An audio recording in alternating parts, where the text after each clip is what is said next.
বাংলাদেশের একজন পুলিশ কর্মকর্তা যাদের মাথার হেলমেট থেকে নিয়ে শরীরের পোশাক, পায়ের জুতা পর্যন্ত এদেশের প্রত্যেকটা খেটে খাওয়া মানুষের, ব্যবসায়িক মানুষ, চাকরিজীবী মানুষের পয়সা তাদের শরীরে আছে। আল্লাহকেও তুমি বিশ্বাস করো না, অর্থাৎ তুমি নাস্তিক এবং মুরতাদ। ঠিক না বেঠিক ভাইয়ের আমার? তোমার মতো পুলিশ কর্মকর্তাকে জুতা দিয়ে পিটায়ে এই দেশ থেকে বাইর করতে হবে। ঠিক না বেঠিক ভাইয়ের আমার? এই যুগে হলে রসুলের বিচার করা হতো। আরে বেটা বদমাইশ, এই যুগে যদি রসুল হতো, রসুল বাংলাদেশ না তাম পৃথিবীর প্রধানমন্ত্রী, তাম পৃথিবীর বিচারক হতো। ঠিক না বেঠিক ভাইয়ের আমার? তুমি প্রশাসনের লোক মনে করছো আমার কত ক্ষমতা, কেউ কিছু করতে পারবে না। তবে মনে রেখো, এই দিন নয়, আরও দিন আছে। ঠিক না বেঠিক? এই দিন নিয়ে যাবে সেই দিনের কাছে। সময় যেদিন আসবে, বাংলার জমিনের মুসলমান ঠিকই তোমার জবাব দিয়ে দিবে। ঠিক না বেঠিক ভাইয়ের আমার? বেশি ক্ষমতা দেখায়ও না, ক্ষমতা সারা জীবন থাকে না, ক্ষমতা থাকে না, বেশি ক্ষমতা দেখাও না। ক্ষমতায় বসে কাঁধে একটা রাইফেল আছে, যা মন চায় তাই বলে দিবা।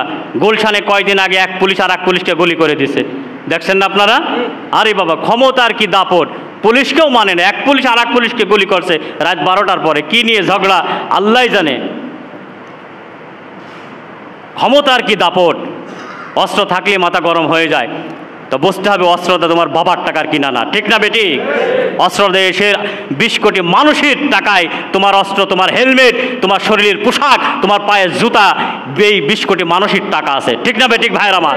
অতএব মুখে যা আসবে তাই বলা যাবে না। তুমি নাস্তিক হয়ে গেছো, প্রকাশ্য কালেমা গ্রহণ করে আবার মুসলমান হতে হবে, তা না হলে এই বাংলার জমিনের মানুষ তোমাকে ছাড়বে না। ঠিক না বেঠিক ভাইয়ের আমার? আমাদের কথা সরকার না শুনলেও আল্লাহ শুনতেছে। আমরা এখান থেকে দাবি জানাই, এই নাস্তিককে যেন এরকমভাবে উপযুক্ত শাস্তি দেওয়া হয়, অর্থাৎ ফাঁসি দেওয়া হয়, এইটাই আমরা দাবি জানাচ্ছি। ঠিক না বেঠিক ভাইয়ের আমার? কারা কারা রাজি আছেন হাত তুলে দেখা। নারাত তাকবীর, নারাত তাকবীর। হে চাচি আম্মা, এটার ব্যাখ্যা হলো, আমার শরীর থেকে এক টুকরা গোশত আপনার কাছে তুলে দেওয়া। এটার ব্যাখ্যা হলো, আমার কলিজার টুকরা মা ফাতেমা রাদিয়াল্লাহু তাআলা আনহার ঘরে এমন একটা সন্তান জন্মগ্রহণ করবে, ওই সন্তানটার নাম হবে ইমাম হুসাইন। সুবহানাল্লাহ। আমার কলিজার টুকরা সন্তান ফাতেমার ঘরে যেই সন্তানটা হবে, এই সন্তানটা জন্মগ্রহণ করার পরে সর্বপ্রথম আপনার কোলে তুলে দেওয়া হবে। সুবহানাল্লাহ। আমার শরীর থেকে এক টুকরা গোশত আপনার কাছে দেওয়ার অর্থ হলো, আমার কলিজার টুকরা মা ফাতেমার ঘরে যে সন্তান জন্মগ্রহণ করবে, এই সন্তান সর্বপ্রথম আমি নেব, আমার থেকে আপনার কোলে আমি তুলে দেব। এটার ব্যাখ্যা হলো এই যে আমার শরীর থেকে এক টুকরা গোশত আপনার কাছে দেওয়া হবে। সুবহানাল্লাহ। আর এই সন্তানের নাম হবে হুসাইন। এটা আল্লাহর পক্ষ থেকে নামটা জিবরিল আমিন দিয়েছেন। সুবহানাল্লাহ। মুসলমান ভাইরা আমার, এরপরে যখন ফাতেমার ঘরে এই সন্তান জন্মগ্রহণ করার পর আল্লাহ রসুলকে সংবাদ দেওয়া হলো। আল্লাহ রসুল চলে গেলেন, যাওয়ার পরে মা ফাতেমার কাছে গেলেন। মা ফাতেমার কাছে যাওয়ার পরে নবীজি আমার সন্তানরা কোলে তুলে নিলেন। সন্তানরা নেওয়ার পরে চাচি আম্মা উম্মে ফজলকে ডাকা হলো।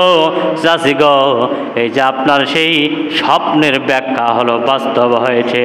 আমার কলিজার টুকরা সন্তান ফাতেমার ঘরে এই যে সন্তান জন্মগ্রহণ করেছে, সন্তানটা আমি সর্বপ্রথম কোলে নিলাম, আমার থেকে আপনার কোলে আমি তুলে দিলাম। এইটাই হলো সে স্বপ্নের ব্যাখ্যা। নবীজি আমার চাচির কোলে তুলে দিলেন সন্তানরা। দেওয়ার পরে নবীজি আমার চোখের পানি ছেড়ে দিয়েছেন। নষ্ট সিক্ত নয়নের আকতিগুলো ঝরে ঝরে পড়তেছে, চোখের পানি ছেড়ে দিয়েছে। চাচি বললেন, হে ভাতিজা, আপনি কেন কাঁদেন? আপনার চোখের পানি তো মানায় না। সুবহানাল্লাহ। আপনি কেন কাঁদেন? আপনার চোখে পানি কেন? আল্লাহর নবী বললেন, চাচি আমার চোখের পানি এই জন্য,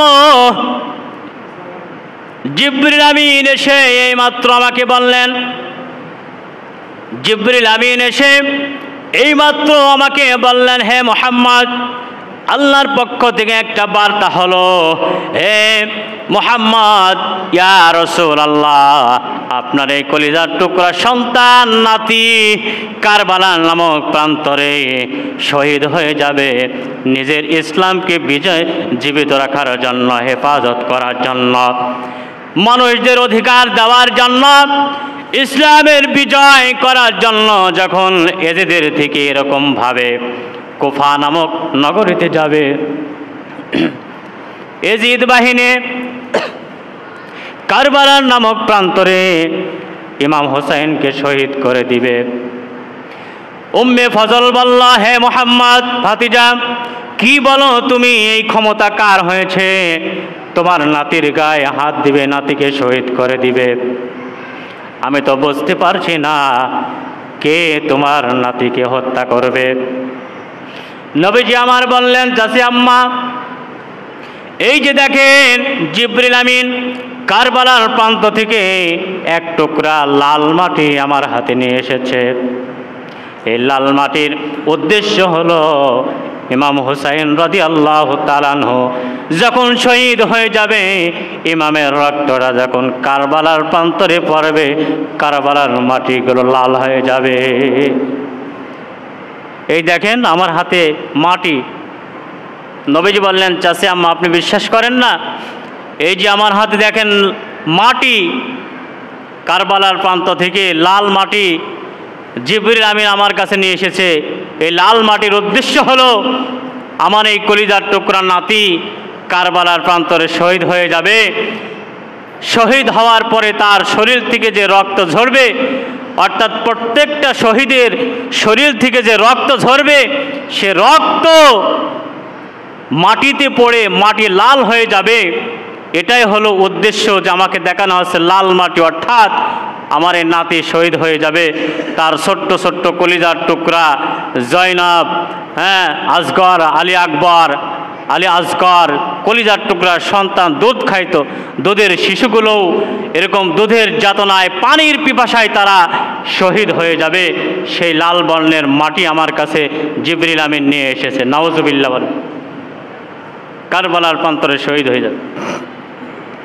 মুসলমান ভাইরা রে আমার, উম্মে ফজল বললেন, ইয়া রাসূলুল্লাহ, এইটা কারা আবার শহীদ করবে? আপনার বংশধরকে কারা শহীদ করবে? আমার তো বুঝে আসে না, কারা এত বড় সাহস হয়েছে আপনার কলিজার টুকরা নাতিকে শহীদ করে দিবে? আমার নয় বললেন, মুসলমানদের ভিতরে নামধারী কিছু মুনাফিক মার্কা মুসলমান রয়েছে, তারাই আমার নাতিকে শহীদ করে দিবে। মুনাফিক মার্কা কিছু মুসলমান আছে যারা মুসলমান নামে কিন্তু আসলে ইসলামের বিরুদ্ধে, আল্লাহর বিরুদ্ধে, নবীর বিরুদ্ধে কথা বলে। আছে না নাই? বহুত আছে। এটা হচ্ছে মুনাফিক মার্কা মুসলমান। আমার ভাইরা, তার প্রমাণ হলো অতীতে তো বহুত আমরা নাস্তিক মুরতাদ দেখেছি। বর্তমানে 2-3 দিন আগে বাংলাদেশের একজন পুলিশ কর্মকর্তা যাদের মাথার হেলমেট থেকে নিয়ে শরীরের পোশাক, পায়ের জুতা পর্যন্ত এদেশের প্রত্যেকটা খেটে খাওয়া মানুষের, ব্যবসায়িক মানুষ, চাকরিজীবী মানুষের পয়সা তাদের শরীরে আছে। ঠিক না বেটি? আছে কি না? কিন্তু একজন পুলিশ কর্মকর্তা হয়ে আমার রসুলের চরিত্রের ব্যাপারে কথা বলেছে, নবীজির চরিত্র নাকি খারাপ ছিল। নাউজুবিল্লাহ বলেন। আর আমার রসুল আয়েশা রাদিয়াল্লাহু তাআলা আনহাকে 6 বছরে বিয়ে করেছেন, এই ব্যাপারে কটূক্তিমূলক কথা বলেছেন। নাউজুবিল্লাহ বলেন। আমার নবীর চরিত্র কি খারাপ? আমার নবীর চরিত্র যে ভালো, ফুলের মতো পবিত্র, নবীর চরিত্র মাপার মতো কোনো পৃথিবীতে জন্তু নাই, এ কথা আল্লাহ বলেছেন। কে বলেছেন? ওয়া ইন্নাকা আলা খুলুকিন আযীম। হে নবী, আপনার চরিত্র আজিম মানে কি? হে নবী, আপনার চরিত্র এত গভীর, এত সুন্দর চরিত্র আপনার পৃথিবীতে কারণ নাই। সুবহানাল্লাহ বলেন। অন্য আয়াত আল্লাহ রাব্বুল আলামিন বলেন, লাকাদ কানা লাকুম ফি রাসূলিল্লাহি উসওয়াতুন হাসানা। হে পৃথিবীর মানুষেরা, এমন একজন পয়গম্বর তোমাদের মাঝে পাঠাইলাম যার চরিত্রের মধ্যে রয়েছে তোমাদের জন্য কল্যাণ। তার চরিত্র যদি মেনে নিতে পারো, দুনিয়া আখিরাতে তোমরা সফল কাম হয়ে যাবে। সুবহানাল্লাহ। যার চরিত্র এত সুন্দর, সার্টিফিকেট দিয়েছেন আল্লাহ। আর আমার মতো সলিমুল্লাহ কলিমুল্লাহ নাস্তিক এবং মোরতাদরা যদি বলে নবীর চরিত্র খারাপ ছিল, তাহলে বুঝতে হবে আমি মোরতাদ হয়ে গেছি, নাস্তিক হয়েছি। ঠিক না বেঠিক ভাইয়ের আমার? আল্লাহ রসুলের চরিত্র নিয়ে কথা বললে সে হয়ে যায় নাস্তিক, আল্লাহ সম্পর্কে কথা বললে সে হয়ে যায় মোরতাদ। ঠিক না বেঠিক ভাইয়ের আমার? আল্লাহর রসুলকে চরিত্রের সার্টিফিকেট আল্লাহ দিচ্ছেন, আর তোমার মতো নাস্তিক মুরতাদ বলছে তার চরিত্র খারাপ ছিল। বুঝতে হবে তুমি আল্লাহকে এরকমভাবে আল্লাহর সঙ্গে তুমি বিরোধিতা করছো, আল্লাহকেও তুমি বিশ্বাস করো না, অর্থাৎ তুমি নাস্তিক এবং মুরতাদ। ঠিক না বেঠিক ভাইয়ের আমার? তোমার মতো পুলিশ কর্মকর্তাকে জুতা দিয়ে পিটায়ে এই দেশ থেকে বাইর করতে হবে। ঠিক না বেঠিক ভাইয়ের আমার? তোমার মতো পুলিশ বাংলার জমিনে ঠাঁই পাবে না। কার টাকার বেতন দিয়ে তোমরা চলতেছো? তোমার বেতনের টাকা এদেশের কৃষক খেটে খাওয়া মানুষেরও আছে। ঠিক না বেঠিক? তুমি রসুলের চরিত্র নিয়ে কথা বলো, বদমাইশ কোথাকার। রসুলের চরিত্র একমাত্র পৃথিবীর সব থেকে পৃথিবীর যে আপনার হায়াত মৌতের মালিক, রিজিকের মালিক, পৃথিবী যে চালান রব্বে কারিম, সেই রব সার্টিফিকেট দিয়েছে আমার রসুলের চরিত্র এত গভীর সুন্দর চরিত্র। আর আমার মতো নাস্তিক মুরতাদ বলছে রসুলের চরিত্র সুন্দর ছিল না। বেটা ফালতু কোথাকার, বদমাইশ কোথাকার, জুতা দিয়ে পিটানোর দরকার। ঠিক না বেঠিক ভাইয়ের আমার? অর্থাৎ রসুলের চরিত্র যে সুন্দর, এই ব্যাপারে হিন্দু বলেন, খ্রিস্টান বলেন, আপনার বৌদ্ধ বলেন, সকলেই স্বীকার করে যে রসুলের চরিত্র খুব সুন্দর ছিল। রসুলের চরিত্র মানার প্রয়োজন। হিন্দুরা, ভারতের বহুত হিন্দুদেরকে আমি বলতে শুনেছি। ঠিক না বেঠিক ভাইয়ের আমার? আর তুমি নামে মুসলমান হয়ে এই কথা বলো। আর আয়েশা রাদিয়াল্লাহু তাআলা আনহা 6 বছর বয়সে বিয়ে করেছিলেন, এই কথা বলে যে এই যুগে হলে রসুলের বিচার করা হতো। আরে বেটা বদমাইশ, এই যুগে যদি রসুল হতো, রসুল বাংলাদেশ না তামাম পৃথিবীর প্রধানমন্ত্রী, তামাম পৃথিবীর বিচারক হতো। ঠিক না বেঠিক ভাইরা আমার?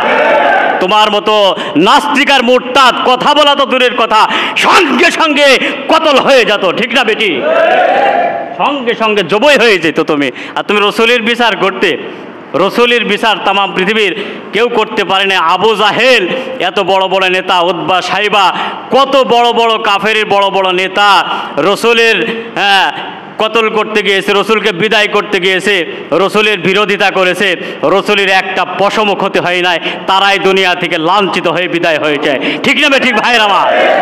এই জন্য রসুলের চরিত্র নিয়ে খেলা করার সুযোগ নাই। আবু জাহেল নবীজির পিছনে লেগেছে, আল্লাহর রসুলের পিছনে লাগার পর আবু জাহেল ছোট্ট নাবালক বাচ্চার কাছে সে উহুদের ময়দানে, এই বদরের যুদ্ধে সে ধ্বংস হয়ে গেছে। এরকম বড় বড় কাফের লাঞ্ছিত হয়ে দুনিয়ার থেকে বিদায় নিয়েছে।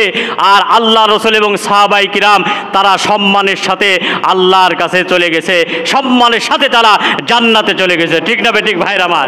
তোমাদের মতো নাস্তিকরা ইসলামের বিরোধিতা করে, হক্কানি উলামায়ে কিরামের বিরোধিতা করে কিচ্ছুই করতে পারবা না, শুধু এইটা পারবা। ঠিক না বেঠিক ভাইরা আমার? শুধু অপমান হবা, লাঞ্ছিত হবা, সমাজের ভিতরে অপমান হবা, লাঞ্ছিত হবা, আর এরকম ভাবে লানতের জিন্দেগি তোমাদেরকে পার করতে হবে। ঠিক না বেঠিক ভাইরা আমার? পদে পদে অপমান হতে হবে। এই জন্য রসুলের চরিত্র নিয়ে কথা বলার কোনো সুযোগ পৃথিবীতে নাই। একজন খ্রিস্টান বই লেখছে দি 100 জন মনীষীর নাম লেখছে। এই বইয়ের ভিতরে 100 জন মনীষী, তার সর্বপ্রথম আল্লাহর রসুলের নাম আছে, আল্লাহর রসুলের চরিত্র সুন্দর। খ্রিস্টান লেখছে, সুবহানাল্লাহ বলেন। দ্বিতীয় নম্বরে হযরত আবু বকরের নাম, ওমর আলীর নাম লেখছে খ্রিস্টান হয়ে। আর তুমি নামে মুসলমান, আর তুমি এরকমভাবে আল্লাহ রসুলের নিয়ে কটূক্তি কথা বলো। আল্লাহ পাক বলেন ওমান আযলামু মিম্মান ইফতারা আলাল্লাহিল কাযিবা ওয়া হুয়া ইউদআ ইলাল ইসলাম আল্লাহু লা ইয়াহদিল কওমাজ জালিমিন। আল্লাহ পাক বলেন নামে মুসলমান হয়ে যেই ব্যক্তি আমি আল্লাহ সম্পর্কে আমার রাসূল সম্পর্কে ইসলাম সম্পর্কে মিথ্যা ধারণা করলো ওই ব্যক্তি হলো জালেম, ওই ব্যক্তি হলো কাযাব। ঠিক কি না? আমি আল্লাহ আমার রাসূল ইসলাম সম্পর্কে নিয়ে যারা মিথ্যা আরোপ করলো ওই ব্যক্তি জালেম, ওই ব্যক্তি জালেম, ওই ব্যক্তি কাযাব অর্থাৎ মিথ্যাবাদী, ওই ব্যক্তি জাহান্নামী। ঠিক না বেঠিক ভাইয়ের আমার? দ্বিতীয় নম্বর কথা বলেছে আয়েশা 6 বছরে বিয়ে করেছে আল্লাহর রাসূলের জীবনে 63 বছরের জীবনে নিজের পক্ষ থেকে কোনো কথা কোনো কাজ করেন নাই। সুবহানাল্লাহ বলেন। আল্লাহ পাক রব্বুল আলামিন বলেন ওয়ামা ইয়ানতিকু আনিল হাওয়া ইন হুয়া ইল্লা ওয়াহয়ুহা। আল্লাহ পাক রব্বুল আলামিন বলেন আমার নবী নিজের পক্ষ থেকে কোনো কথা বলেন না যতক্ষণ পর্যন্ত না জিবরিল আমিন আমার নবীজির কাছে বার্তা না নিয়ে আসেন। সুবহানাল্লাহ। আমার নবীর কাছে জিবরিল আমিন যতক্ষণ না বার্তা না নিয়ে আসে নিজের পক্ষ থেকে কোনো কথা বলেন না, কোনো কাজও করেন না। মুসলমান ভাইরা রে আমার, আম্মাজান খাদিজা রাদিয়াল্লাহু তাআলা আনহার ইন্তেকালের পরে আমার নবীজি বিবাহ করবেন এমন সময় একদিন রজনীতে জিবরিল আমিন আল্লাহর পক্ষ থেকে বার্তা নিয়ে এসেছেন। আল্লাহ রাব্বুল আলামিন জিবরিল আমিনকে বললেন হে জিবরাইল আমার হাবিবের কাছে যাও, একটা এরকমভাবে লোহার বাক্স নিয়ে যাও, লোহার একটা সিন্দুক নিয়ে যাও। সিন্দুকটা কি হবে? সিন্দুকের ভিতরে একটা ছবি নিয়ে যাও, এই ছবিটা নিয়ে যাও সিন্দুকের ভিতরে রাখো, দুনিয়ার কাউকে দেখাবা না। জিবরিল আমিন ওই সিন্দুকটা নিয়ে আল্লাহ নবীর কাছে চলে আসলেন। আসার পরে আল্লাহর নবীকে জিবরিল আমিন বললেন ইয়া রাসূলুল্লাহ নবী গো আপনার তো বিয়ের প্রয়োজন, আপনার তো এরকম বিবি দুনিয়া থেকে বিদায় নিয়েছে খাদিজা। আয় নবী ইয়া রাসূলুল্লাহ আল্লাহ পাকের পক্ষ থেকে একটা লোহার বাক্স দিয়েছে, বাক্সের ভিতরে একটা ছবি আছে, ছবিটা আপনি দেখেন। জিবরিল আমিন নবীজির কাছে এই ছবিটা দেখালেন ইয়া রাসূলুল্লাহ এই যে একটা ছোট্ট মেয়ে দেখতেছেন আল্লাহর পছন্দ হয়েছে, এই মেয়েটার সঙ্গে আপনার বিবাহ করার জন্য। সুবহানাল্লাহ। এই বাক্সের ভিতরে একটা ছবি দিয়েছে নবীজির কাছে, জিবরিল আমিন দিয়ে বলছে এই ছবিটা দেখতেছেন, এই ছবিটার যে মেয়েটা তাকে বিয়ে করবে এটা আল্লাহর পক্ষ থেকে ফয়সালা, আল্লাহ আদেশ করেছে। সুবহানাল্লাহ বলেন। মুসলমান ভাইরা আমার, নবীজি আমার ছবিটা দেখলেন, দেখার পরে দেখলেন এই ছবিটা তো এই মেয়েটা তো দেখতেছি আমার প্রথম কালেমা গ্রহণ করা যে ব্যক্তি, আমার সাথী, ছোটবেলার সাথী, এখন কর সাথী, ওই ব্যক্তি হযরত আবু বকর রাদিয়াল্লাহু তাআলা আনহু, আবু বকরের মেয়ে হযরত আয়েশা রাদিয়াল্লাহু তাআলা আনহা। সুবহানাল্লাহ। নবীজি দেখলেন এটা তো আবু বকরের, আমার বন্ধু আমার দোস্ত আবু বকরের মেয়ে, ছোট মেয়ে। আবু বকরের 2 মেয়ে ছিল, বড়র নাম আসমা, ছোটটার নাম আয়েশা। এটা তো আয়েশার ছবি দেখতেছি। হে জিবরিল আমিন আয়েশার ছবি? হ্যাঁ আয়েশার ছবি, আবু বকর তার কন্যা, আল্লাহর পক্ষ থেকে এটাই ফয়সালা হয়েছে। সুবহানাল্লাহ। মুসলমান ভাইরা রে আমার, আল্লাহর নবী ছবিটা দেখলেন, দেখার পরে ছবিটা সংগ্রহ করে নিলেন।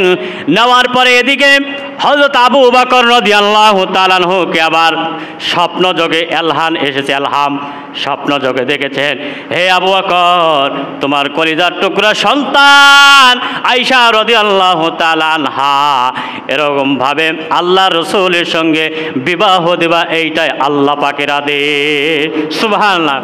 আল্লাহ নবীকে ছবি দেখানো হয়েছে, আবু বকরকে আবার এই স্বপ্ন দেখানো হয়েছে। মুসলমান ভাইরা রে আমার, ফজরের নামাজের সময় সমস্ত মুসল্লিরা সাহাবায়ে কিরাম নামাজ পড়তে আসলেন। আসার পরে সাহাবায়ে কিরাম নামাজ পড়লেন। নামাজ পড়ে আল্লাহ রসুলের থেকে বিদায় নিয়ে যার যার কাজে চলে গেলেন। কিন্তু হযরত আবু বকর যায় না। আবু বকর বসে আছে। নবীজি আমার বললেন, আবু বকর তুমি বসে আছো কেন? আল্লাহর নবী তো সব জানে, রাত্রের ঘটনা সব জানে। আবু বকরকে স্বপ্ন দেখাইছেন, এটাও জিবরিল আমিন বলে দিয়েছেন। আল্লাহর নবী বুঝতে পেরেছেন। আবু বকর মনে হয় কি বলবা, হে আবু বকর কিছু বলবা মনে হচ্ছে। আবু বকর বললেন, ইয়া রাসূলুল্লাহ, নবী গো,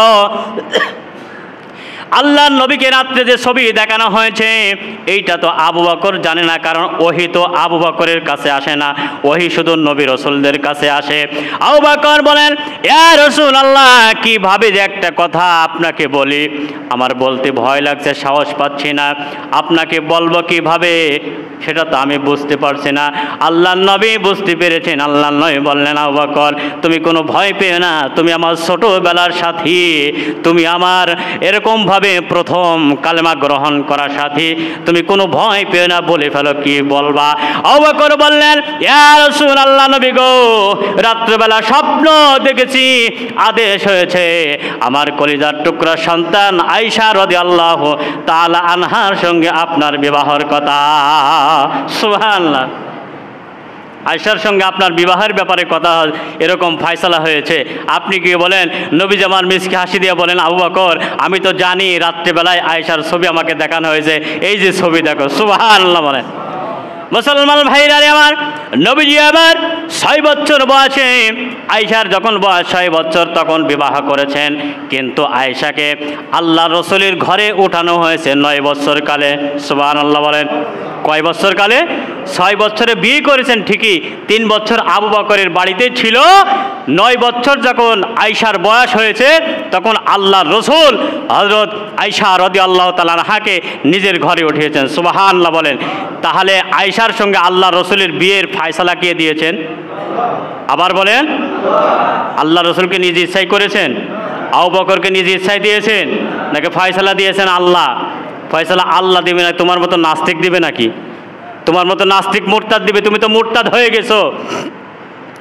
তুমি প্রশাসনের লোক, মনে করছো আমার কত ক্ষমতা, কেউ কিছু করতে পারবে না। তবে মনে রেখো, এই দিন নয়, আরও দিন আছে, ঠিক না ঠিক? এই দিন নিয়ে যাবে সেই দিনের কাছে। সময় যেদিন আসবে বাংলার জমিনের মুসলমান ঠিকই তোমার জবাব দিয়ে দিবে, ঠিক না ঠিক ভাইরা আমার? বেশি ক্ষমতা দেখায়ও না, ক্ষমতা সারা জীবন থাকে না, সারা জীবন ক্ষমতা থাকে না, বেশি ক্ষমতা দেখাও না। ক্ষমতায় বসে কাঁধে একটা রাইফেল আছে, যা মন চায় তাই বলে দিবা। গুলশানে কয়দিন আগে এক পুলিশ আর এক পুলিশকে গুলি করে দিছে, দেখছেন না আপনারা? আরে বাবা, ক্ষমতার কি দাপট, পুলিশকেও মানে না, এক পুলিশ আর এক পুলিশকে গুলি করছে রাত 12টার পরে। কি নিয়ে ঝগড়া আল্লাহ জানে। ক্ষমতার কি দাপট, অস্ত্র থাকলে মাথা গরম হয়ে যায়। তো বুঝতে হবে অস্ত্রটা তোমার বাবার টাকার কিনা না, ঠিক না বেটি? অস্ত্র দেশের 20 কোটি মানুষের টাকায় তোমার অস্ত্র, তোমার হেলমেট, তোমার শরীরের পোশাক, তোমার পায়ের জুতা, এই 20 কোটি মানুষের টাকা আছে, ঠিক না বেটি ভাইয়ের আমার? অতএব মুখে যা আসবে তাই বলা যাবে না। তুমি নাস্তিক হয়ে গেছো, প্রকাশ্য কালেমা গ্রহণ করে আবার মুসলমান হতে হবে, তা না হলে এই বাংলার জমিনের মানুষ তোমাকে ছাড়বে না, ঠিক না বেটি ভাইয়ের আমার? আমাদের কথা সরকার না শুনলেও আল্লাহ শুনতেছে। আমরা এখান থেকে দাবি জানাই, এই নাস্তিককে যেন এরকমভাবে উপযুক্ত শাস্তি দেওয়া হয়, অর্থাৎ ফাঁসি দেওয়া হয়, এইটাই আমরা দাবি জানাচ্ছি, ঠিক না বেটি ভাইয়ের আমার? কারা কারা রাজি আছেন হাত তুলে দেখা। নারায়ে তাকবীর, নারায়ে তাকবীর। আল্লাহ পাক সকলকে কবুল করুন, সকলে বলুন আমিন।